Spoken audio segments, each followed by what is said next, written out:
Oh, very cool.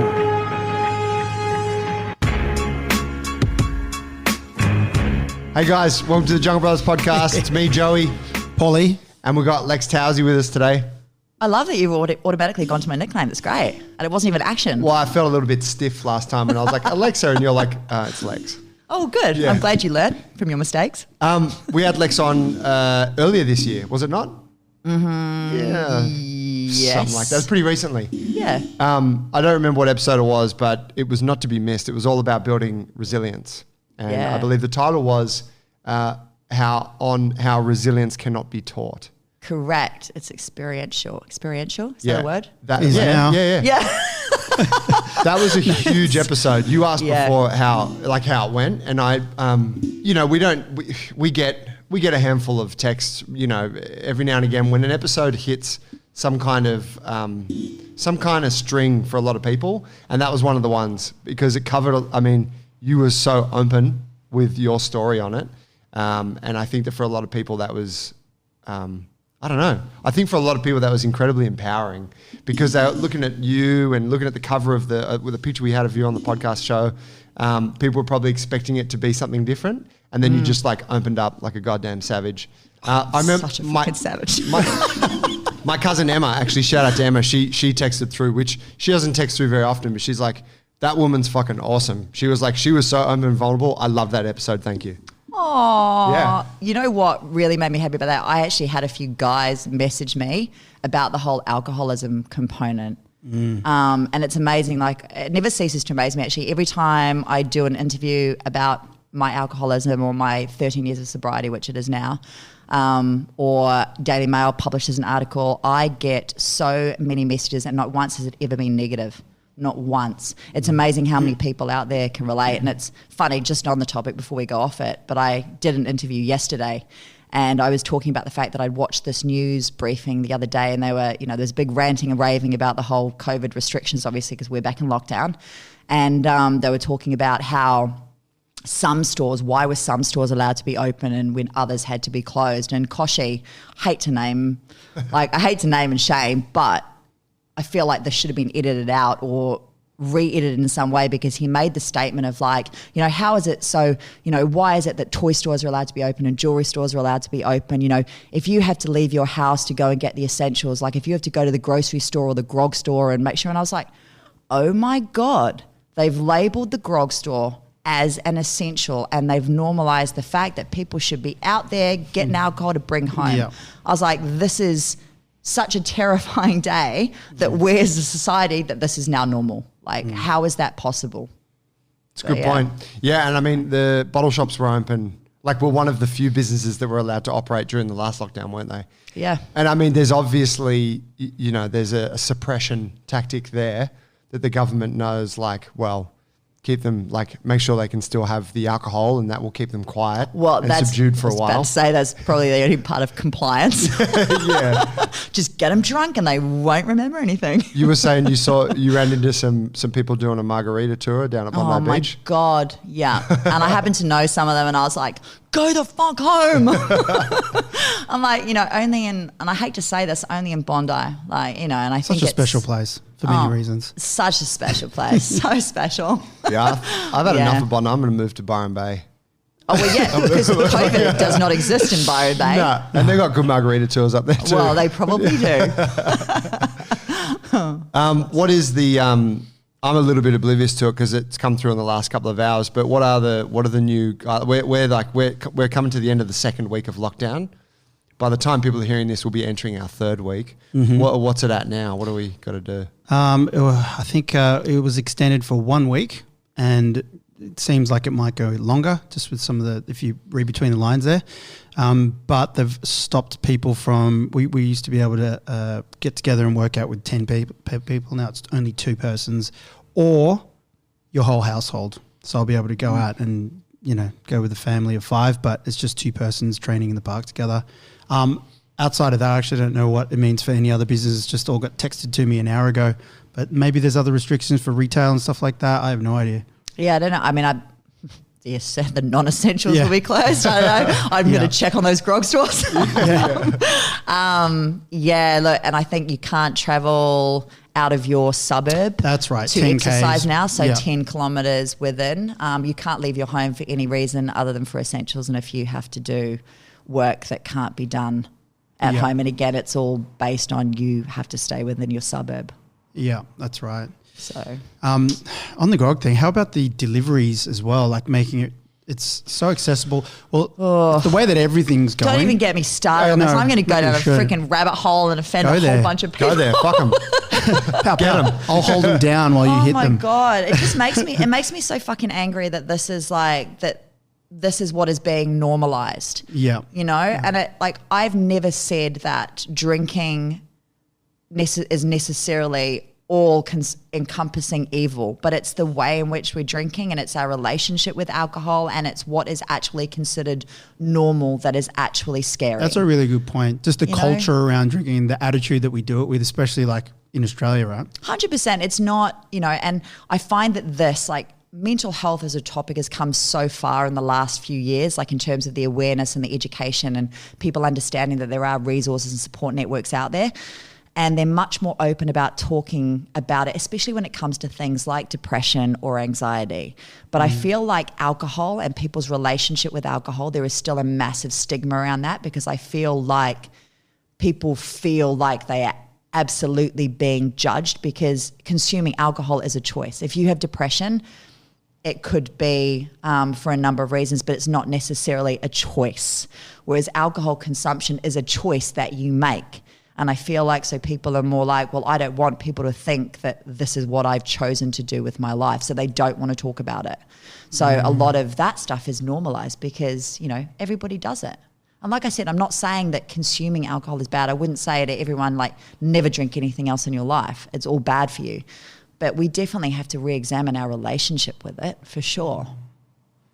Yeah, good point. Yeah, you were saying, Paul, you listened to the Sebastian Junger recently on Joe Rogan?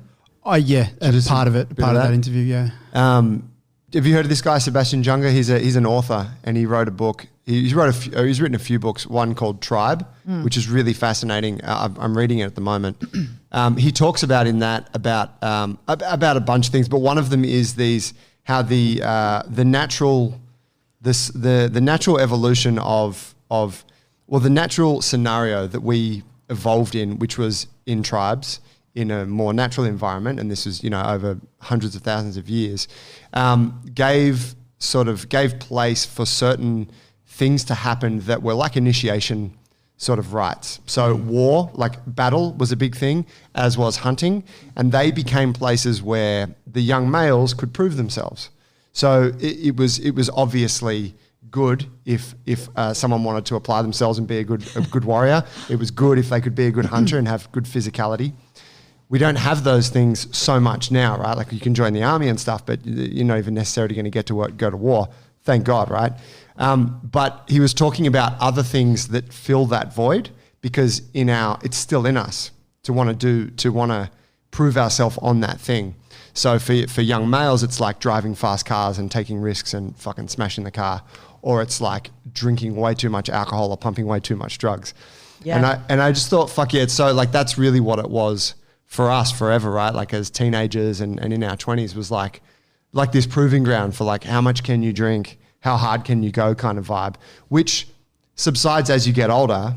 Does it though? Well, it's still, it just mellows, but it's still Luckily there. for some it has. Yeah, but it doesn't always. Yeah. But it is still there, and in a sense of like, crack another bottle kind of. I reckon it comes down to why you drank in the first place. Like if you were drinking to feel the sense of connection with other people, which is like, they've done studies with rugby teams in the UK and Europe where, they've taken away alcohol from them and their performance has suffered because in those they didn't places, do the bonding. Correct. That's where the bonding happens.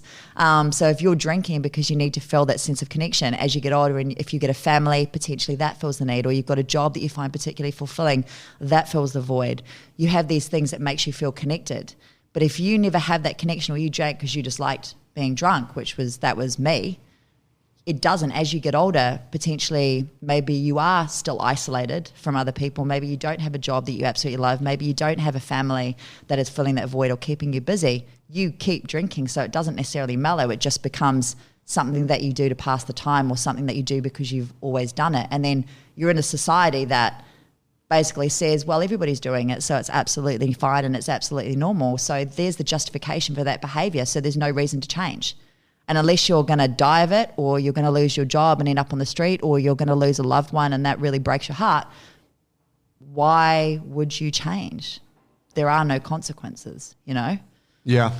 So It being normalized, like, in everyday culture, or I would say, we're looking at Australianisms, beers, skewies, it's all part of it. shoeies. Shoeies now, Type 2 of us is fighting this weekend. and even I find a sense, COVID. like, and I'd be lying if I didn't say there was a sense of pride there. When he does that, I'm like, that's an Australian thing. Like, yeah, Australia.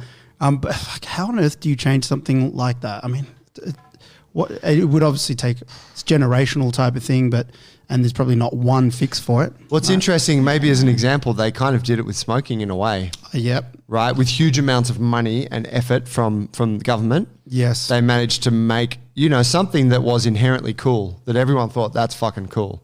For, I don't know, like smoking was cool for hundreds of years. And I mean, it's still for me personally, I see it sometimes and I can still relate a coolness to it. Maybe because I reminisce on the old days when I used to I reckon it's just all about risk-taking behaviours. Like that's what it falls into, and that's kind of edgy and cool and rebellious behaviours. But stylistically and photographically and all those, The like movies there's we an watch, aesthetic to it. Huge in the films. But then you look at like what your kids, and I'm sure that they have an opinion of smoking that it's like ridiculous because it's stupid. It's going to be different. Yeah. Yeah, because and you think of all that shit with the packets and the advertising and whatever. Could the same thing be done to alcohol if we wanted to do the same thing? Outprice it.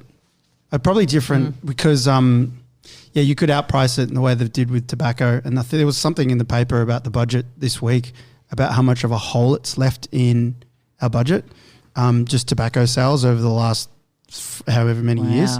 And it was some huge number. Hard because with alcohol, it's so easy to make yourself. And what history shows is when you take alcohol, it's so easy for people to start making it yourselves. Whereas tobacco is a harder one to kind of, So anyway, that could be the way, because money is the great influencer. So if you outprice alcohol, I have no idea. It's a good point, but then I'm not sure if we're going to come up with a anybody has solution got any here. suggestions? Yeah, just email in. fuck it, I'm going some tobacco. Changing the world, one drink at a time. That's right. Well, I think in apparently you hear when you listen to like American podcast talking about the legalization of marijuana in the US. Apparently, the states where it has been legalized for a while, like California, they've surpassed the money that they used to make on certain other things, because the sales of cannabis is just through the roof. And so they're like, well, this is fucking great. Like, this is good for everyone. Like, the smokers are happy, the medicinal users are happy, and the government's making shitloads of money. So maybe we could legalize marijuana and have a similar thing here. There we go. Who's making- Controversial. Who's making the number plates though? Oh God. So Lex, we wanted to get you on today to have a chat about strength training, because obviously this is a huge part of your life, and it was something that we didn't even touch on in the last episode, and specifically strength training for women. I have a couple of things that I want to sort of pick your brain on about it, but would it be safe to say that the culture around strength training being a thing that women use as part of their fitness regime is shifting in recent years, or is that just in the little bubble that we exist in? No, I think it's definitely shifting. And I think, trying to think I think it's kind of like twofold. I definitely think that when I first started being in the training industry, a lot of women would come to me and their main concerns were, I want to lose weight. That was it. And then I think I sort of first saw it starting to change when I came to Sydney, and I had a lot more girls coming in and being like, I want to build a booty, or I want to get strong.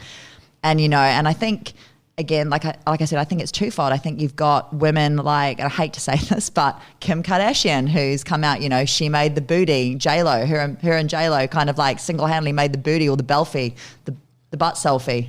The belfie. Yeah, Holy the shit. Belfie. Yeah, that's a new terminology for today. Right on. They made that Learning. really sexy and really something that women wanted to aspire to. They wanted this, and they started coming in and asking specifically to get shape and strength and size in that area. And then I think the advent of CrossFit. You know, I mean, CrossFit is called many things, and a lot of us believe that the reason we're fixing a lot of people is, you know, because of the injury risk. I say it's just all to do with the coaching and the programming. But, you know, I think CrossFit made lifting weights sexy for women. I think it really did. I think it really highlighted that women can be all powerful and compete on the same playing field as men can. And that's really fucking sexy. So I think that did a lot for the strength industry. I agree. CrossFit definitely gave a place to celebrate muscular women as well.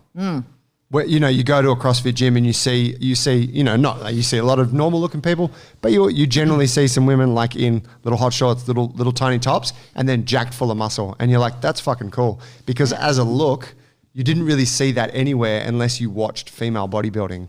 Yeah, and it definitely wasn't as cool. No, You know, it wasn't. No, it was considered weird. It was as a bit cool. freakish. Females didn't aspire to look like that. They didn't. You know, I remember being in Hong Kong, and I mean, over there they're tiny. Like I'm a giant, and I remember women coming in and being like, you know, I really love the way, you know, the way you look is great, but I don't want all those muscles. I don't want to look like you. And I'd be like, you think that by coming in 3 times a week and doing this little circuit that you're going to get the muscles that I've got? I don't think so. You know, I was like, this jagged as fuck shit doesn't come cheap, man. That's perhaps the greatest misconception of strength training, isn't it? That it's like, do this once and you will look like me. 100%. But in saying that, and I have had this conversation, which I also think it's really important to address, is that, you know, I've seen a lot of conversations surrounding women coming into a gym and then being like, you know, I don't want to get bulky and I don't want to get built and I don't want to get whatever. And I've seen trainers roll their eyes or write something really, you know, condescending on social media about how, oh my God, another one of these conversations. And oh my God, why do women always think that? And I think it's really shitty. I think it's really shitty behavior because it's your job as a coach, as a good coach, to get them to trust you enough that you take what they want into respect and you give them what they need as well.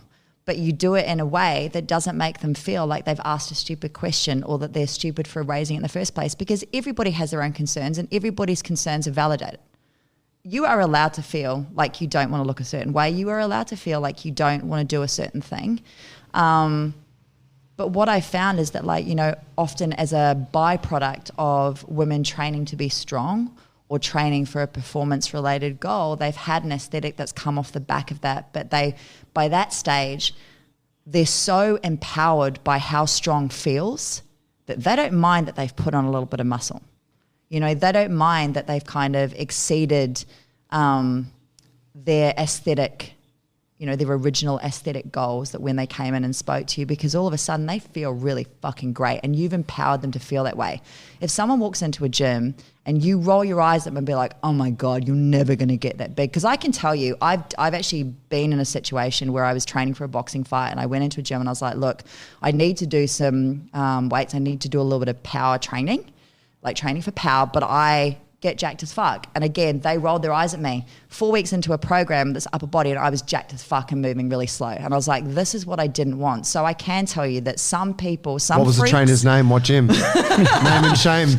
you know, like some people are freakishly built and some people do have the genetics to build. And some people, if they don't watch their diet, like if they're not given all the accessories to go with the new strength training or the information that goes alongside building muscle or getting fit or getting stronger, they will put on size or weight, whether it be fat or whatnot, from their diet. It doesn't matter. They will put on weight and that will freak them out. But if you give them a negative experience first off and make them feel like their concerns are invalidated, that's going to set them up for their experience in the gym for the rest of their life, and they're never going to trust anything you say. It's a great point. So I think that trainers should be very careful of that. Everybody's concerns are valid, and no one deserves to have eye rolling when they come in to ask, like, to have a conversation about future goals. That's pretty shitty. Yeah, I mean, you're the one that's, like, the trainer is the one that's educated on the whole thing. They're not, which is generally why they're coming to you. Yeah. So, like, of course, they're probably going to say things that they don't know how this shit works. Correct. So they tell you what they want, and then you compute that. And like you said, you take that into account. You take into account what they need, and then you find a nice balance. Exactly. And, like for a lot of women that I've trained initially, one of the biggest things that I found right at the start of kind of the glute movement was that a lot of women had never felt their hamstrings or their glutes because every time they'd worked out, they hadn't been corrected. So it was all quad dominant. So the only place they ever got sore was their quads. The only place they ever saw grow was their quads. And they're like, I don't want big quads. So the minute you actually take them through an exercise where they feel their glutes and their hamstrings working, they're a convert. And you can do whatever you want from that point in because they absolutely trust you. So yeah, that's my experience. I think people need to be aware of that for sure. I like when you have someone that comes in, we get it in the gym here a lot. You have someone that comes in and, they're looking around at the gym and the people that are in here. And often, someone will say, oh, yeah, like I want to get fit and that's why I'm here. Oh, I don't, I'm not trying to do that, or I'm not trying to be that guy. Oh, wow, look at that guy. Like, you can see what's going through their head at that moment. But what's really cool is you're like, yeah, that's all fine, like this is your thing and whatever, let's get started. And then, I don't know, cut to like a couple of months later and they're fully converted. And they're like, you see them like at the Swole Friday class and they're like, let's get it. And someone's like, get me another spot. Yeah, you're like, fuck, that's so cool. Like the experience in this gym or the gym that they're at has totally reshaped or like recalibrated what their expectations are and maybe preconceptions are about being athletic and muscular and putting time into developing their physicality and all of those things. Yeah, absolutely. The amount of times that I've, had that exact conversation where it's been about, I just want to come in and I want to get, I want to get some shape or I want to get some tone. That lovely word, and then by the end of it, they're moving well, they're not experiencing pain anymore, they're living a fuller life outside of the gym, they can do shit that they never thought they'd possibly do. All of a sudden they're like, started running again because they can do it pain-free. All of those things. They start to send the little bicep flex emoji. Exactly. They sign off with that. Yeah. I mean, like I had this one lady called Lizzie who came into me, and I always talk about her story whenever I talk about strength training for women. Because she initially came in to see me. She had never lifted weights before. She'd never set foot inside a weights room before. So she was absolutely terrified, had all the same concerns that a lot of females do about getting bigger or getting bulky or whatever. And, she was terrified, but she was like, but I trust you. I've heard that you're decent and I just want to see what I can do. And now what I also found out through the course of training her was that she was bipolar. She was on medication for being bipolar, and she was also being bullied in her workplace. And so she had come in not just to feel physically strong, but also to feel mentally strong as well. And honestly, like the day that she did a 30 kg deadlift, and it took us I would say close to a year of doing bodyweight stuff and getting her to move properly because she'd never done anything and she had so many injuries. She did this 30 kg trap bar deadlift, and in a place like 98, that's like nothing in the scheme of things. But my God, it was like the best day of her life. She made me take a video of it. She took the video back to her workplace. She showed it to all the boys at work. She was like, look what I did today. I deadlifted 30 kgs and it was awesome. And honestly, she sent me the most beautiful message about, training, about feeling strong. She's like, honestly, I just wanted to say thank you. This is, it's the first time I felt strong. And because I feel physically strong, I feel mentally strong. And I feel like I can say no and I can set boundaries. I can ask for what I truly deserve. And I've never felt like that. So thank you. And I was like, and that's what strength training is about. Like to me, there's nothing more rewarding than seeing someone become empowered in their training and then watching how they apply that new strength, both mental and physical, to the rest of their life. That's what our job is all about. Yeah. That's huge. That's probably the most beneficial part for sure. Oh, 100%. And I can't tell you guys enough, how much strength training has played into how I feel about my life and how it's allowed me to deal with many things that have come up. It's a modality, it might not seem like a modality that you use to deal with mental health, but it absolutely is. Can you kind of describe how how does that carry over? How does what you do in the gym translate to how you might react in a situation or view something in life? Well, we talk about resilience. On the last podcast, we did a lot of stuff about resilience, and resilience for me is experiential, my new word. You're using those hard experiences in life, and as you deal with those hard experiences in life, you learn from them, you learn how to adapt from them, and then the next time you experience something like that, you're stronger. With the gym, it's kind of the same thing. It's almost like you go into the gym and you do the hard thing. You do the really hard thing that you potentially didn't know that you were capable of, and then you complete the really hard thing, and now you know you're capable of it. So now the next time you go to do a really hard thing, you go, fuck yeah, I've got this. That's what the gym is all about. It's about, making yourself do the hard thing so that you understand exactly what it is that you are capable of going forwards. Well put. I have my moments. It's just simplified it, and it's so true. And that client of yours probably, well, I can't assume, but it definitely would have helped her deal with, say, the bullying in the workplace and stuff like that. Absolutely. I think so. That's cool. What's in terms of talking about some of these things that that someone might that misconceptions, things that people think about strength training or about being in a gym, that kind of thing, and looking at it through this lens of like women and strength training, what are some of the misconceptions there that you find yourself sort of addressing and educating your clients on, and maybe or that you see within the industry towards women, like you were talking about trainers rolling their eyes and whatnot? In those conversations. Look, I think, I've had, when I first started training, and I didn't want to do any upper body training. I just wanted to train my lower body for whatever reason. I just didn't want to do any upper body training.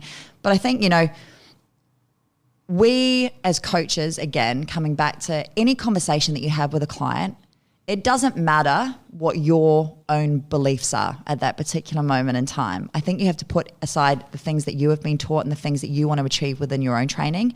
And I think you need to focus on what that client actually wants. And I think the biggest mistake is that someone comes in to see you, and you go, okay, all people should be able to do a squat, all people should be able to do a pull-up, all people should be able to do a push-up.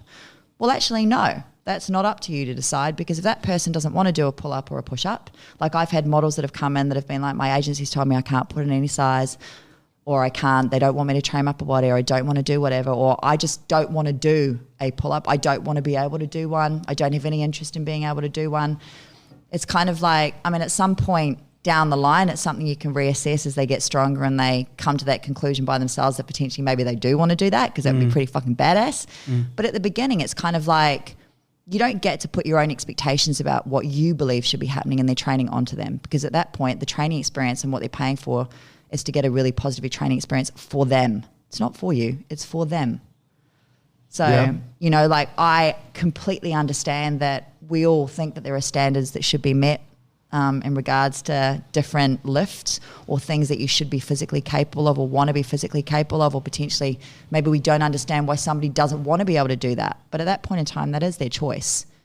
And there is absolutely a way that you can work around it and get them to reassess down the track. To that, though, just as a counter, what if we take that idea of the person not knowing what they need?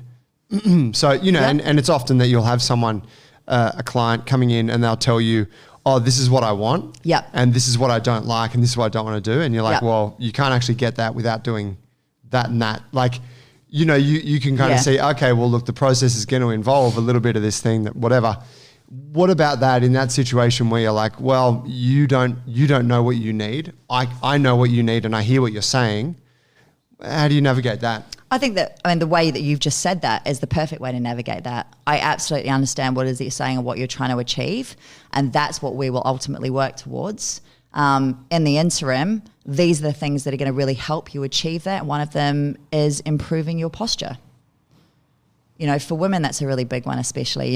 If we improve your posture, if we can get your shoulder set, we're going to take away any neck pain that you might have from hunching over a desk all day, or the poor posture that you have. We're going to make it so that you can improve your lifting technique with all your lower body lifts. And that's going to make you better overall, not just aesthetically, but performance-wise as well. Do you want to live without pain? Do you want to look good when you walk into a room? You want that backless top or that backless dress to look really good. Well, this is how we're going to do it. and eventually you'll find that when you do, you sneak the things in that they might not potentially want to do at the beginning. When you do eventually sneak them in and they realize that you were right all along, then they trust you. But they have to sort of come to that conclusion, I feel, by themselves, because if you push them down that track too soon and something goes wrong, they're never going to trust you again, and they're never going to trust the gym experience again. Yeah, you burned them. You've burned them once and now they don't want to come back. So it becomes a negative experience. I like that. They're like, yeah, I'm on board. You're like, all right, 5x10 pull-ups, let's go. Yeah, exactly. So, I think there's a way. I'm not saying like by all means that, if women don't want to train their upper body, we should absolutely be okay with that and never be a proponent for doing that. But I think there is definitely ways to do it that aren't necessarily being done. I think there is a more diplomatic way, or a way of having those conversations without making people feel invalidated. And obviously the experience that we talk from is more of the gym, like group environment. Yeah. Where it's a bit different. People, when you're coming into the group thing, you don't have the opportunity to have it tailored to you as much. It's kind of like, what's going on here? Do I want to be a part of it? Yeah. And whatever, you can do some PT and that kind of thing, of course. But for you, you're dealing more with one-to-one people. So it is very customized, isn't it? Yeah, but I mean, look, I take classes at 98 Bondi. And that's interesting. I've got 24 people in a class. Some people who have never touched weights before. Some people who are like over in the corner squatting 200 kgs, So it's an interesting environment. You have to be able to adapt to what everybody wants and what everybody needs, and the fact that everybody moves very differently and has been taught differently and has very different gym experiences and coaches prior to coming in to see you. Different crew down at 98 Bondi as compared to 98 Riley? Probably a little bit, actually, I would say. It's funny because when we put out the registrations of interest for 98 Bondi, there was it was probably like 80% men who responded to the initial investment, and we're like, oh my God, this is going to be a sausage market. This is going to be crazy. We're probably about 60 to 65% female membership now. Wow. And some of the women that initially came into classes, because I take the strength classes, and a lot of them they were Pilates and yoga, they were just fanatics. That's all they'd ever been done. That's all they'd ever done. That was all they really believed in. And so this was the first time they were lifting weights, and they had all of those concerns. And I still remember the first class that we ever came into, and it was like an upper body class, and, Kev had programmed, 5 sets of 5 to 8 pull-ups after these bench press reps. And some of these girls, the only option they've ever been given is to do banded pull-ups. And I'm not a fan of banded pull-ups. So I was like, nobody's using bands. What, you don't like empowering people to pretend they're doing an exercise that they actually can't do? How dare you? Well, because they'd all been going to, say an F45 franchise, and not take anything away from them. We don't. I'm trying to be the diplomat here. But that's the only option they get given. Because, you've got, 45 seconds to do as many as you can of this exercise. It's highly unlikely one instructor is going to be able to go around 50 or 80 people in a class? I don't even know how many people get in those classes. That's 45 people per class. Okay, fuck. Everything to do with 45. Okay, so you've got you can't get around to these people and instruct everyone how to do a pull-up. So I get it to a certain extent, but they don't progress past that. So in the first class, I was like, nah, nobody's using bands. Everybody's going to learn how to do either an isometric hold or an eccentric pull-up today. Everybody's going to learn how to spot each other. That's what's going to happen. There aren't any other options. So the minute I took away the option, and by the end of the class, all of these girls had learned how to, they weren't great at it when they started, but they'd got comfortable with I started them off with just hanging on the bar. For the girls that actually couldn't do any sort of eccentric, they did 30-second or max, just dead hangs on the bar, just getting comfortable being on the bar. Yeah. And for the other ones that could get up there and hold it for 10 seconds, they would get up there and hold it for 10 seconds. For the other ones who could actually had a bit more strength, they would just lower themselves all the way down from chin over the bar to a dead hang for 3 to 5 reps. And the guys who were instructing the F45 down the road, there were 3 of them standing outside the window watching while I was teaching all these girls that had been at F45 Oh, no. to do pull-ups. And I was like, fuck yeah, this is what I want everyone to see. And now, 6 months into training, all of those same girls, they just got their first full, 1 to 3 strict pull-ups. And for the girls, they were the ones that didn't want to do the strength training to start with. They weren't fussed on the whole pull-up thing. They absolutely hated them. And it was like I said in the first class, I was like, you are going to hate pull-ups until you do your first pull-up, and then you're going to fucking love them.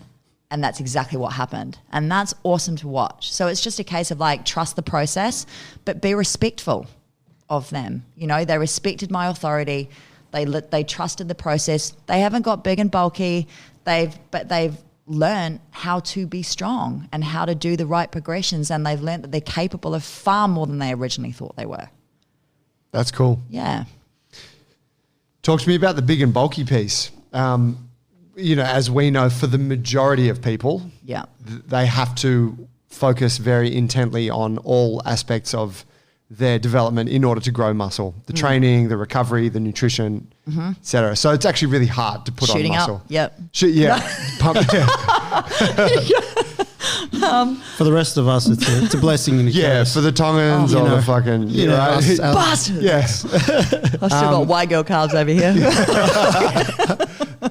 There's a little bit of the small calf thing's a bit... Oh, how annoying it's is a bit of that? an African... It's a bit of an African adaptation I read. Small calves and a long lower leg, Yeah. long shin.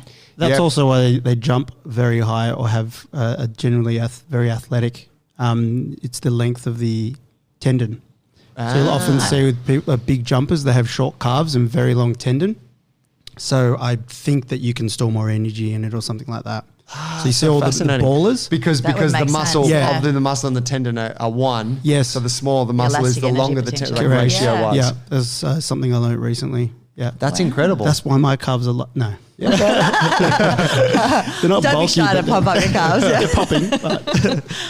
But I read a thing somewhere it was saying one of the theories of why, because I remember there was a big jacked black guy that at the Anytime Fitness I trained at. I think he might have been English, but he was African heritage, and he was jacked, but he had small calves. And he'd always come to me, he'd be like, bro, how do I build calves like yours? And I'm like, bro, you need to be born by my mum.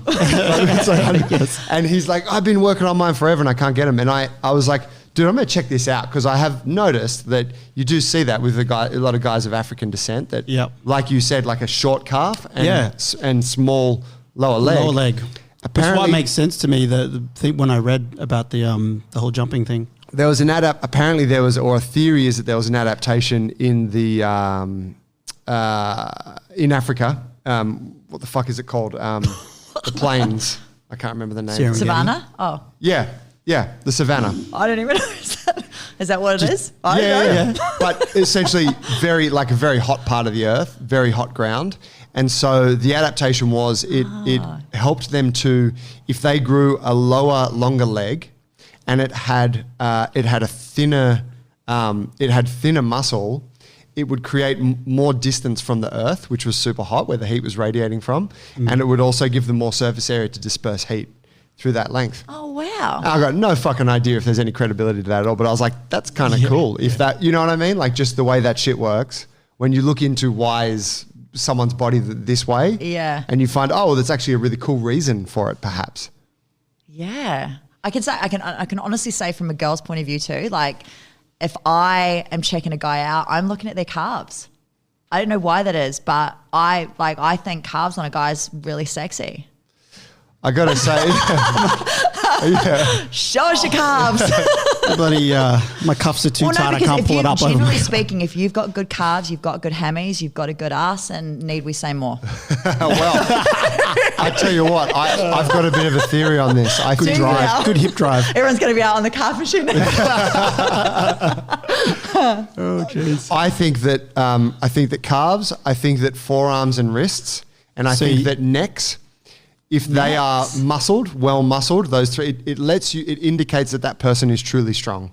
If you can see, whereas if you see someone, and this is like a real typical kind of like body part split, like gym guy kind of thing, big upper body, like even big legs, but they got dainty wrists, a small little thin neck that's never had resistance on it, A chicken neck. and calves. You're like, dude, that's a fake body.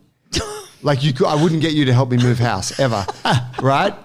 But if you see those areas, they're like they indicate that there's some real sort of strength there. That's my It's take. real on it. athleticism, yeah. Yeah. True if athleticism, I'm checking out a guy, it's It's forearms. Forearms are a big one. I love a big forearm. I'm like, I All think the it better came for from massages, right? something like that. Yeah. But just when they're holding a coffee and just like that. Yeah, I think it's from like having little action figurines and seeing the superheroes drawn with the really thick forearms into the wrists. And I used to like always sketch, from comics when I was young, just copy them. Just those big forearms, 5 arms as we call them. Oh, 5 arms. Yeah. Wow. We knew a friend I've who never had heard some that. huge ones. We had a mate, Duncan. He huge forearms. Dunk. Shout out to Dunk. Dunks. Hi, Dunk. He was a rower in high school, and he was just jacked. I remember my brother used to talk about him when he was dog young, police and he's, mate, Dunks. And Dunks had a younger brother, Laird, I think. And Laird was Lead. Lead. Like lead. Nah, Laird, I think. Oh, I was like L-A-R-D. lead, like as in the metal Yeah. lead. And Far he was, out. he was massive as well. Solid, he mate. was. Solid but poisonous. But Dunks was a cop, probably still a cop. And he said that once he was just questioning some kids, like they were hanging out, and he's like, "What are you boys doing here?" And just had to, so he had his field book and he was taking notes. And as he was scribbling in his book, one of the boys goes, "Oh, geez, check them out, mate. They're not 4 arms, they're 5 arms." Because he's got these massive forearms. Now I get it. Yes. It took me a minute. I was like, Yeah. What is that? Okay, now I understand. And Dunks is like, "Thanks, mate." That's I love what, if you think about that as well, like even if we go evolutionary wise, grip strength is one of the prime indicators of mortality. Yep. So if you've got, like, if someone shakes my hand and then it's a weak ass got like a limp fish, I'm like, fuck no. Yeah, I'm not going to reproduce with you. Yeah, 100%. Yeah. So, there is something to be said for that. Yeah. Yeah. Fucking A. Yeah. Because you can fake the other stuff. I mean, you can fake that stuff too, but it's harder. If you don't have 5 arms, technically speaking, you probably, Can't handle heavy weights. yeah, well, that's what I was going to say. Well, not for long periods of time anyway. Yeah. Yeah, I would agree. Because you have to have strong forearms if you are actually strong in your upper body. And likewise with the lower leg, it's like if you're doing squatting, barbell stuff, lifting heavy things in that way, there's no way that your lower limb's not going to get stronger or thicker. Yeah, I think for a certain extent, but then, If you you're just talk to doing leg these extension. Well, yeah, you talk to these guys about, the guy that comes up to you in the gym and it's like, well, how do I get bigger calves? And they've probably never done a calf raise in their life. Or they don't sprint, or they've never, you know what I mean? Like they don't do any of those exercises that would build calves. Because I feel like it's not really. But you look at John Jones. Like, John Jones does it all. Tiny little calves. Again, he's very athletic and explosive. Extremely That so. very long tendon. You need to find somebody with these Achilles. long tendons and I've short se- muscles to come on. Oh yeah, be good. I've seen them. When I found that out, I had to Google. A lot of the ball players have it, as in the Wow. NBA stars. Yeah, Ballers. ballers. Who knew? We were talking about getting jacked, were we? Is that where we were? That's We're where talking we about were. getting jacked. Then Jacked. you mentioned Yeah, calves. yeah, and Oh yeah. yeah, went off on a tangent. That's where we were. So, the acknowledgement is that for the majority of people, it takes a lot of effort and consistency to put on muscle mass. Talk to me about strength training in regards to women and that sort of that statement that comes up a lot. I don't want to put on mass. Although, for me, when I have that conversation, it's usually because I do look, people think that I train my upper body a lot because I am jacked as fuck. I started training. Well, I'm a fucking gorilla. I get this all the time. But anyway, I was actually on a walk the other day because I did the walk for the Beanie Walk, the Mark Hughes Foundation. Oh yes. Yeah, and I did the walk, and I remember I had done a bunch of stuff, within the athletic realm. So I know a lot of the boys that play NRL. And I remember I caught up with Willie Mason afterwards. He's like, fuck, I knew it was you just by looking at your back. And I'm like, yeah, that's Shredded that's back. the trainer. Yeah, it is, it's something I'm known for. But I started training in the weights room when I was 15 years old. And I spent from 15 to, mid-20s consistently doing weights. I did not just walk into a weights room genetically predisposed to getting bigger and train for a couple of weeks and get jacked. I didn't. When I say consistently training, I was in the gym 6 days a week. I was lifting weights probably for 4 of those days. I was playing sport. I played American football. I wrestled. I played soccer. I played, a lot of masculine type sports or they were male dominated at that time anyway, you know, and I did it for a number of years consistently. I also worked at a supplement company part-time. So on top of having a nutritionist that would give us all the latest in nutritional advancements and what our nutrition and diet should look like on a daily basis, I had access to supplements. So I was always experimenting based off what was coming out in the market and trying new things and taking protein powders and all the rest of that. So again, it was an absolute process and it took a number of years. And that is what, generally speaking, for most of the population needs to happen if you want to get to the level of jackness that, you know, that I'm at, or, you know, even female bodybuilding competitors. Like if you talk to the likes of like Hattie Boydell or Lauren Simpson, or you've seen their transformation photos, it's not a year in the making, it's 3 to 5 years in the making before they really did well on stage, you know. So there is an absolute process and there is so much discipline and consistency behind that, you know. So when I look at a female athlete, I'm not just looking at her body, I'm looking at the fact that, man, that chick has discipline. Man, that chick has worked freaking hard. And Absolutely. that's, you know, that deserves respect in itself. So it's not necessarily just the body that deserves respect. It's respect for the process that is behind that and the will and the determination to get to that point. Preach it. Yeah, I think So it, true. you know, I think it says a lot about a person, what they're willing to put in. Work ethic. Yeah, absolutely. What about in terms of exercise selection and training programming for females versus males?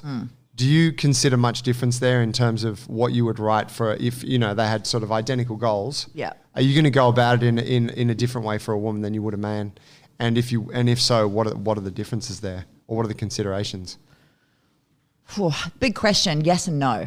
I think the programming principles are kind of the same. Like what I'm looking for is that you're developing everything in, I can't even get my words out today. Or get that woman some coffee quick. I know. Where is the coffee at?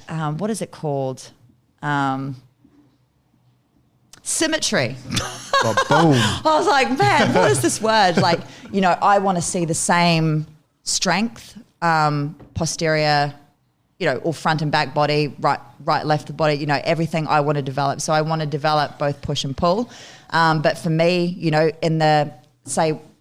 we live in a society where people slump over their desk. Most people are desk jockeys as, you know, as their job, so their posture's always compromised. So for me, I probably focus more on the posterior chain than I would anterior. Back of the body versus Back the of the front. body versus the front. So a lot more, probably a 2-to-1 or a 3-to-1 pull to push ratio. But I might even do that for a guy who has poor posture. I find that most women don't really, like, to be honest, I don't program a lot of heavy benching for my women because, again, they tend to have different goals. They want to develop the back of their body more than they want to develop the front of their body. So I program a lot more pulling. And then again, you know, I think for a lot of the time, a lot of the focus on my programming has been to this point probably more posterior chain focused.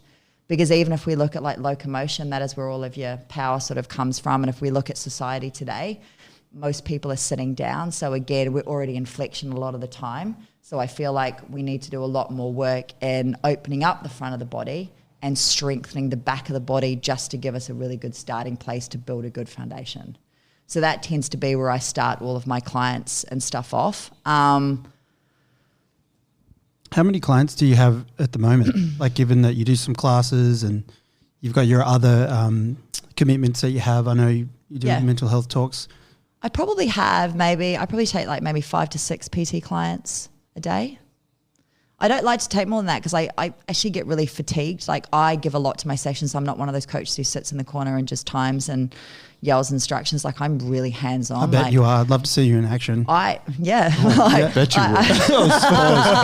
That could have got a number around that. Bite. Yeah. Sound bite. You got any tongue in you? Honestly, one of the first articles that was ever written about me, I got called a badgerer. Because it's literally like, I think anyone can pull a program off the internet. Anyone can clock watch.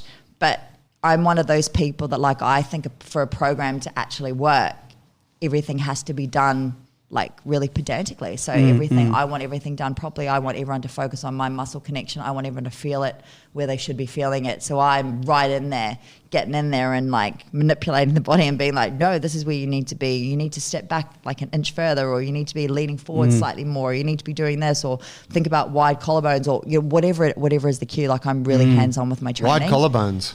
Yeah, wide collarbones. That's an interesting cue. I like that. Well, because I feel like, and it was funny. Helps you push the shoulders down. It does. Well, if you think wide collarbones, it opens you up through the chest and it automatically fills the lats. Yeah. So and that was a Pilates cue. Like my first fitness love aside from the weights room was actually in Pilates. So I feel like a lot of the cues that I use in Pilates or were used on me have now translated across into the weights room. Very cool. And especially I find with female clients, they respond very well to Pilates cues because it is about lengthening and strengthening, and women respond really well to that. Yeah. Guys find it really interesting. I want you to crack a walnut between your butt cheeks. There you go. A guy might respond better than that because it's far more aggressive, but a girl responds really well to like think about your belly as being really flat and wide. You know, because that's essentially they want flat tummies. Yeah. You know, and if we talk about training females when it comes to core, you know, for a lot of people, core or traditionally it was all about doing as many sit-ups as you could. And I remember I did an article on this once as well. It was about, you know, the difference between having that bulky six-pack versus the really flat, drawn-in kind of abdominals that you see on women who do Pilates or who do a lot of yoga. And it's that if you're consistently going to flexion and you're consistently pushing the muscles out, that is how you will train them to become. So if you're consistently doing sit-ups and abs in that flexion mode and you're pushing out the rectus, that's how your abdominal muscles will develop. If you're focusing on drawing everything in, that is how your muscles will also develop. So again, it's all about the cueing. What I don't agree with in the training world is the fact that women are just little men and need to be trained exactly the same way. I don't necessarily see that at all. If you read a ton of articles in terms of the fact that we, you know, even when it's testing, you know, our 3 rep max is a better indicator of our true strength than our 1 rep max, whereas for guys it would be different. So testing would be completely different. Guys would absolutely go to their 1 rep max. There's going to be a big difference or a bigger difference between their 3 rep and their 1 rep max. For women, it's a lot smaller. Your 1 rep max is going to be very, very close to your 3 rep max. And why is that? Good. What's the... I mean, look, I don't know. Honestly, don't know. Could be a mix of genetics, could be a mix of hormonal, like how much testosterone you have. It could be a mix of how many, you know, slow twitch versus fast twitch muscle fibers you have in the body, and their composition is going to be different for everybody. Typically speaking, men respond or women respond better to, you know, they can recover quicker, so they don't need as much rest. They can also handle larger volume. Men don't tend to respond as well to that. So there's a whole range that you take into account, and it depends on training experience. You know, it depends on their actual goals. Like it's not necessarily goals female versus male, it's their own specific goals. Are their goals more performance oriented? Do they want to build up a specific body part that's lagging that they haven't been able to build before? So it's not necessarily the difference between training a male and a female. It's training when you're taking into account everything. I wanted to ask, I don't know much at all about this at all, but do you take into account like cycles? Like period cycles and stuff like that? Because I have seen some people that work in that space and really trying to uplift this and bring it to the awareness of just the females, people moving and doing sports themselves, as well as the trainers. Yeah, look, I definitely think it's a conversation that should be had between, or that coaches should be comfortable having with their female athletes. There's definitely a lot of science, you know, in regards to even things like when you get ACL injuries, what part of the cycle you're more likely to get injured in. So you know at that particular part of the cycle that potentially you don't want to be looking to hit your PRs, or there is a bigger chance of getting injured. So you might not want to squat or deadlift really heavy because there's a higher incidence of knee injuries in that particular part of the cycle. There's a part of the cycle where you have less energy. So, you know, you need to take into account how they're going to be feeling emotionally. But then some people will argue, well, that's great, but you get that with males as well, when you're going to have that part where you just don't feel like fucking doing anything. Does that become an excuse for not doing a good session? Yeah. I definitely think there is an argument to take that into consideration for sure, and I think it should be a conversation, like I said, that any good coach should be comfortable having with their athletes. Yeah, for sure. Yeah, I don't train many girls as it happens. I mean, it's just happened that way, and I've been thinking that while we're sitting here. I've only worked with a handful of girls. I haven't been coaching for all that many years, but there is a lot that I don't know. It's just like any other population that you haven't trained a lot, whether it's adolescents or otherwise. But I saw some stuff online regarding this, and I thought, holy shit! At a stage I was like, I didn't ever have this conversation. I didn't think about it for the last couple of years. And, it's a whole other conversation. I mean, look, to be honest, I would say my forte is building a really good foundation. Like I like fixing people. I like getting them to move well. I like them getting to understand the foundations of good strength training. If I were to move more into the realm of performance and training athletes and getting athletes to a point, power athletes or strength, I'd probably go into it. I'd probably delve into it a whole lot deeper. And there are like a lot of the other female coaches I know in the industry, they know that side of it really, really well, because they do work with females specifically for strength or for powerlifting or for professional type sports. So that's something that they are very more aware of. For me, I like my females to track their cycle purely for the point of for me, I know that when I come up to my cycle, I don't sleep very well for the week up to it. My sleep is really disrupted. And often when I have conversations with my other female clients, they'll be like, yeah, I don't sleep very well either. And it turns out, our cycles are, the moon is a huge component of that. Every time there's a full moon. And we know how the moon affects the water. Our bodies are 70% water. So therefore it makes sense that the moon affects your mood and it affects the way that you sleep. So getting them to track that sort of thing, or, when are you hungriest, or when don't you sleep, or when do you feel less recovered, and tracking that part of their cycle and finding the patterns for them as an individual. Which parts of their cycle do they feel better in? Where does it start falling apart to them? What do we need to look out for next time? And then getting them to be aware of that themselves. It's true. It's hard. I think as a coach, you're always trying to educate, especially when you work with, I work with a lot of people, beginners, people who haven't trained a lot as well. It's just a real bringing of awareness, because they're in the driver's seat all the time, and no matter what you educate them on, they have to have their alertness on for all those different factors, and they're the best person to kind of put it all together.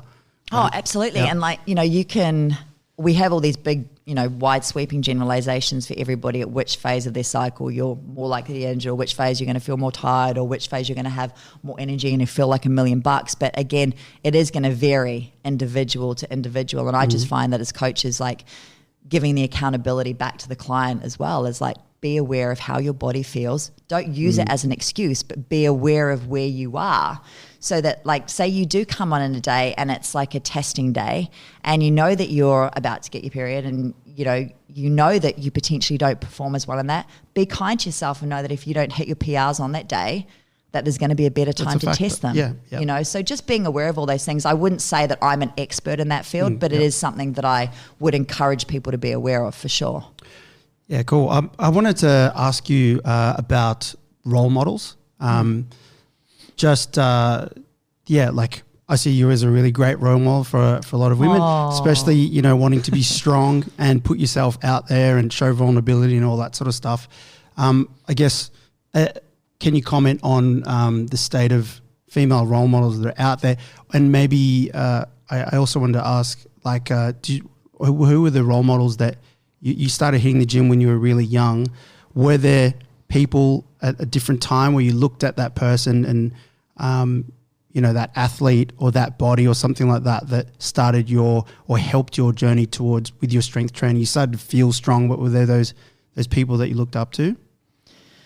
Honestly, when I started going to the weights room, not really, because doing weights when you're a female wasn't a huge thing when I was growing up. I really didn't have any role models in that. The first time I ever really looked into it was when I was body doubling for Victoria Pratt, who was she was top of her game as an American Fitness model. And that was the first time I'd really been introduced to female physique models. When I went to go to the gym, I wanted to do something to make me feel better, more so for my mental health, and because I was obviously being bullied for too skinny. So I knew I wanted to lift weights, but I had no specific role model in that area. She kind of brought my awareness to a whole realm of like, oh my God, look at what these chicks look like in their little denim shorts in these fitness magazines. Like I want hanging hamstrings like that, or, you know, look at their abs, or look how proud they look in those photos. Like they look fucking strong, you know. And then you've got like, even if we look back at the really early days of, you know, when it was He-Man and She-Ra, you know, like the Amazonians, and watching like in New Zealand at that time, I think the first time that it ever really became on TV was kind of like Xena. And I was like, I was body doubling on shows like that. So I had stunty friends who were on set all the time. So they became kind of the role models, and it was more along in terms of like the action figure. I wanted to be like the Amazonian warriors that were in the jungle, and they were like badasses. So those were the kind of role models. No one specifically within the sporting arena, but more so because I was on film sets all the time. These were the girls that I was aspiring to be, the girls that would end up being, you know, the Marvel heroes. Yes, yeah. Yeah. Yeah, I guess because I was thinking about what Joe was saying about how if girls come here, maybe they don't want to lift weights and they're not trying to be that guy over there doing muscle ups or whatever, but they come in and they start to see, you know, they eventually get converted later. Maybe they're doing upper body work now. But I think that inside, say, our gym environment, like their immediate role models are when they see other women in our lift classes are packed with chicks. And they're being strong, and they're the ones that start to become their role models, and they're actually shoulder to shoulder with them just because they're lifting weights and they know what it is to be strong and blah, blah, blah. But I was just thinking like out there in the public sphere who, you know, for a female who sees this podcast and listens to it, like, and I don't know, except for I know you, you know, and is there much out there for those girls to look at and be like, oh, I want to be strong? I guess you mentioned like CrossFit did a good thing there. Absolutely. Now, there's a like, lot of athletes there. You know, Tia Claire is a prime example of how she's jacked. Yeah, she's jacked, but she is not only jacked, but she puts her muscles to good use. You know, and I still remember when Ronda Rousey was fighting and she put out this quote, and it was like, you know, for all the haters out there, you know, every single muscle in my body has a purpose. And it was like, fuck yeah. You know, like these women they don't just look the part, they are the part. They are walking the talk. They're in the gym. You know, Holly Holmes, how many chicks watched her fight Ronda Rousey and was like, oh my God, I want to box. Yes. You know, like it doesn't matter which sphere you go into. There are, even to the point of, you know, you look at like the lingerie league in football. These girls are incredibly sexy. They're doing, and I can attest to the fact that, you know, I have worn that outfit. You know, I've played gridiron in New Zealand for 4 years. I know how heavy that bloody outfit is, you know, wearing all that padding. I know how hard that sport is. But they've made that sport sexy. And yes, some people would say, you know, the feminists will get on there and bellow, but they're wearing fucking lingerie. Who cares? They're still feminine as fuck. They still work their ass off. Is that what you did when you were playing? I didn't play in lingerie. Okay. Thank God. I didn't even have a booty back then, so no. I felt wrong when I was But I mean, I wrestled. You know, I did WWE style wrestling. My name was Glacier. You laugh now. Fuck, that's right. It was true. Yeah. Glacier. There are those sports models out there, and I have seen them now that you said that. The fighters and stuff. Yeah. And they're athletes. sexy, you know, like it doesn't matter what, even like the WWE wrestling girls, they get out there. That's really hard. Like I've done the training for that sport. Those girls are walking the talk, and it might not look like much, but they're like, you athletic. Get them in the gym. Absolutely. They'd be repping out the pull-ups. They'd probably be one of the strongest girls in the deadlift. You know, they know how to perform. There's plenty, like within the stunt world, I know a bunch of New Zealand, Aussie girls that are absolutely killing it, and they're complete badasses. I feel like women's rugby is coming into the picture more, or maybe it's just my bias. I follow a bunch of sevens teams and stuff like that. I love seeing those girls. Yep. And even AFL now, women's AFL is getting their own league. Yeah, you know, like I think it's just a testament to the girls that have worked really, really hard behind the scenes and show that they can be just as much of a draw card as the men can. They can put on just as much of a great performance. They can be at the top of their game. They're great role models for women, you know, not just in terms of aesthetics, but for performance. There's still a big hurdle amongst males and their sort of views on women who endeavor to do that kind of stuff, isn't there? Like I notice it in myself. I've said it in the past, like even in my own head, momentarily, and then I've checked myself, but it's like, oh fuck, look at her, like what's she trying to prove? Or like, look, you know what? She looks like a guy. Yeah, like I don't, Yeah, no, I get it. or like, oh, I don't find girls like that hot at all, where it's like some kind of expectation that she's living her life for you, or you know what I mean? Absolutely. I think you Like- get that with anything, right? I suppose so, but I do think that I feel like that's just such a big one, because whatever, like of course that's stuff that guys need to deal with in how they perceive Yeah. women, but then it's also like women are totally affected by what guys think of them as well. So it's like being aware of that, and you know, I mean, I've spoken to that many girls who train who have had negative sort of comments like that from their partner, like, oh, how much more muscle you want to put on, or don't you think you're big enough, or fuck, you're getting bigger than me. Projection. Fuck that guy. You know what I mean? And it's like, and you're like, oh shit. And the woman's like, oh, tell me about it. But it's like, it's a real thing, you know, like. It is a real thing, and it's really sad that it's a real thing. Yeah, look, that's a really hard one, because I guess there's two sides to that. One is the side that's like the guy is starting to get intimidated by the fact that their girlfriend potentially looks stronger than they are. So maybe that's coming from the fact that their mates have made a comment in passing, and now they've suddenly taken it on board that their girlfriend's looking stronger than them. So they're starting to get a little bit intimidated. So they're trying to slow them down. The other one is that, I mean, women for a long time, society has told us that we are meant to look a certain way. And that if we start looking, you know, our job is in society to look a certain way, be attracted to the male, so that then we can procreate and produce other little offspring that are supposed to look a certain way. And the sad part of that is, like, it's being perpetuated a little bit within the media. And then we pick up on that, and then we get this idea of what is meant to be attractive and what is not. And unfortunately, guys also get an idea of what, you know, through watching the media and having other women on social media look a certain way. They have an idea of what they deem to be the ideal woman type as well, so that when a girl doesn't conform to that, or a woman doesn't conform to that, they start questioning the idea of, are they attractive or not?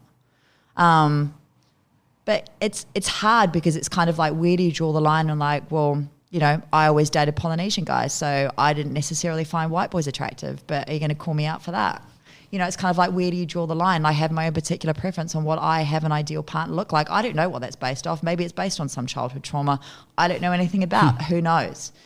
I have a certain type that I'm attracted to, and it's kind of like, well, they're not attracted to that. However, in saying that, it definitely doesn't give them the right to put their own projections or their own insecurities or their own opinions out and call somebody out for not looking a certain way or not looking how they think they should look. I don't know. I find that it's kind of like a hard question. It is. Yeah. There's no solution for it that you can kind of see. There isn't a solution for it. It's kind of like, well, if you don't find that attractive, then don't date that, but don't then narrate the story to make that person feel bad about what they're doing, or make them feel like their purpose is to be attractive for you. Yes. Because that's also not their purpose. Like, if that woman is trying to feel good about herself, then fucking leave her be. Like, that's her thing. And if, as a guy, you're not attracted to that, you're not attracted to that. That's your shit, not their shit. There's a cool article my coach shared actually on amongst the group where I train jiu-jitsu at Alliance in Rose Bay, if anyone wants to know. But it was about, there was an incident in the jiu-jitsu world a couple of months ago where a couple of fighters got into, like a couple of athletes got into a scrap off, like, like in the media. They got into a physical altercation that blew up into this big thing. Anyway, at the time of the physical altercation, there was a female jiu-jitsu athlete there, a woman named Gabby Garcia, who's very famous within jiu-jitsu, multiple-time world champion, has fought MMA. She is, for a woman, she's extremely tall, heaps of muscle, is obviously on the end of the spectrum regarding genetics. Yeah. She looks like a giant, and she's accomplished a huge amount in her career. She's been busted for steroids in MMA like once or twice. Yeah. And she has this kind of thing that she carries around where, everyone's like, oh, Gabby Garcia, look at her. Like, she's a fucking freak, you know, it's this thing. And the article was all about, she basically jumped in on the altercation and she was like, I'll fucking fight this dude. How like, good is that? Yeah, it was awesome. I love that. And she was like 30 kilos bigger than the biggest guy there. That's awesome. She's enormous. The article was all about how guys need to check what they're saying about her, because he's like, yeah, like fair, like she's been busted for steroids, that's true. But look at like the other top 10 most famous jiu-jitsu athletes that every guy loves, and they've all been busted for steroids too, but no one ever talks about that. And so he's just started bringing up all these parallels, and I read it and I'm like, man, that's a fucking great article, because he's like, yeah, like she's not trying to be sexy for you. She's just trying to be an MMA fighter and a jiu-jitsu athlete and trained to, and she's doing it, and she's won more medals. You know what I mean? Like she's incredibly accomplished. And I was like, wow, yeah, it was just a great article, because it's those sorts of projections or those sorts of opinions. Double standards. Yeah, they can sneak in, and you find yourself making them, and then you're like, oh, it's totally whatever, making like a horribly sexist thought pattern there, or remark, or whatever. Yeah. No, or contributing to this culture, you know? Yeah, no, definitely. You know, one of my good girlfriends, I think, put up a quote not so long ago on Instagram. She put up a post about it, and it was all about, you know, we should be encouraging young women to appreciate their bodies for what they can do, not what they look like, not what they can look like, you know. And I thought that was really powerful, and it is that way. Like we should be teaching any kids, guys or girls, to appreciate their bodies for what they can do, not necessarily what they can look like, you know, because if we're going to talk about this, I mean, there are so many parallels and everything. We could pull up a million examples of double standards for guys and girls, but girls also talk shit about guys, you know. So, you know, like I've been in a group, and, you know, I probably get shit for this as well, like sticking up for the opposite sex, but, you know, I've been within a group of girls who've pulled apart guys for having little calves or for whatever, you know, but if it was a guy doing it the opposite to a girl, they get pulled up on it straight away. It does happen the other way round. Of course. But it's not judged, you know what I mean? It's not perceived as such. Yeah. So I think it definitely exists in all. I think people should just stop fucking comparing everyone to everyone else, and stop projecting their own opinions of what they believe anybody's body should look like onto that person based on what they believe the body should look like. Yeah, but I'm always going to rip on guys with little wrists and thin necks. And I'm never going to go date guys with small calves. Yeah. Oh, shit. Good. Lex, I think that's a really good point for us to wrap on. That was, I always love having you on. You know, I think we could keep chatting for ages, and and we'll get you on again. There's more to go into. But thank you for coming on today and sharing your thoughts. You're very welcome. You got any? I know that things have been thrown into a bit of disarray with COVID and whatnot, but you got any talks coming up or any events you want to plug? Anything people should know about? Look, no, I just everyone out there, just look after yourselves, man. Look after yourselves. Look after your mates. I'm doing a mini mental health tour through Foster and is it Tuncurry? Tuncurry. Thank God I pronounced that right, because honestly, I've been really struggling with that. I think I said it was Tuncurry in my Instagram. I was like, oh no. So I'm doing a mini mental health tour through there at the beginning of August, seeing some schools and a couple of rugby clubs. So if there's any businesses in that area that would like to, you know, have a bit of a chat to their staff or their workplace or their school while I'm in the area, you know, please hit me up on Instagram. I'm pretty good at answering the DMs through that. I'll be representing Livin', so I'll be down there for, you know, 3 or 4 days. I would love to see anyone in the area, and obviously any businesses that get involved. One of the greatest things about being a business and get involved is that if you get us in to do a chat, you're essentially paying for a school to have a free chat. So any businesses, very Foster, cool. Tuncurry. That's the one. Beginning of August. If you'd want to have a mental health chat there, please let me know. That's cool. That's a very cool thing to put out there. What's the Instagram handle? Where do people find you? @ActionAlexa. I know, you'll never forget it. Powerful. I was going to say. Yeah. Powerful handle. Like a fucking savage. Man. Gorilla. As you put it. Gorilla, that's gonna be my new emoji. And you know, if you're needing some light entertainment, you can just watch my cooking videos, which are also awesome. Dude, I love the one yesterday where you fucked up with the salt. Was that legit? That was legit. I was just like, I'm going to put the video recorder on here and I'm just going to film it and see what happens. And dear God, the whole thing was just an absolute fucking disaster. I'd never turned my oven on until that day. So, shit. my God, it was an unmitigated disaster. You're a fry pan, fry everything in the fry pan type girl? I'd never even used my fry pan at that point. So it was literally, what do I have in my kitchen? This I got to watch. She was, dude, making the thing, putting the salt in, couldn't figure out how to get the salt thing open. It fell off. Fucking around, gets it, and all the salt gets in. Like the classic. Yeah, well, the next video along that line was like, I couldn't get the pepper thing opened either. So I was like, fuck this, there's going to be no salt and pepper in my So, yeah. It's cool. Thank you. You're welcome. Absolute pleasure. Guys, thanks for listening. I hope you enjoyed that episode. If you did enjoy it, please share it with a friend, post about it. Helps to support the show and helps to get good message out there. I think, obviously we feel passionately about strength training and it being a part of women who are interested in that kind of thing. Like it's important for everyone, developing your physicality. And I know for our gym, strength training has transformed a lot of lives. And our gym is like 55% female. So get it out there. Thank you. Get at us, junglebrothers.com if you need us. And thank you to Panavol for the coffee today. It was delish. Thank you. Cheers, Paulie. Cheers, Lex.